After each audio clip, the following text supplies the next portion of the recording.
केजचे तहसीलदार राजेश गिड्डे यांच्या गाडीचा भीषण अपघातात दुर्दैवी मृत्यू.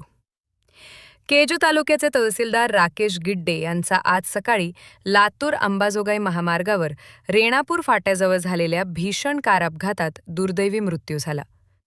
या घटनेमुळे संपूर्ण केज तालुक्यासह महसूल विभागात शोककळा पसरली असून सर्वत्र हळहळ व्यक्त केली जात आहे. प्राथमिक माहितीनुसार तहसीलदार गिड्डे हे स्वतः कार चालवत प्रवास करत होते.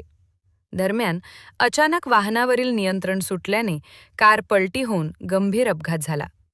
अपघाताची तीव्रता इतकी भीषण होती की त्यांचा जागीच मृत्यू झाल्याचे समोर आले आहे.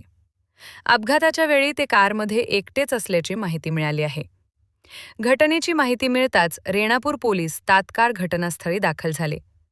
त्यांनी पंचनामा करून मृतदेह ताब्यात घेतला असून उत्तरीय तपासणीसाठी रेणापूर येथील ग्रामीण रुग्णालयात पाठवण्यात आला आहे.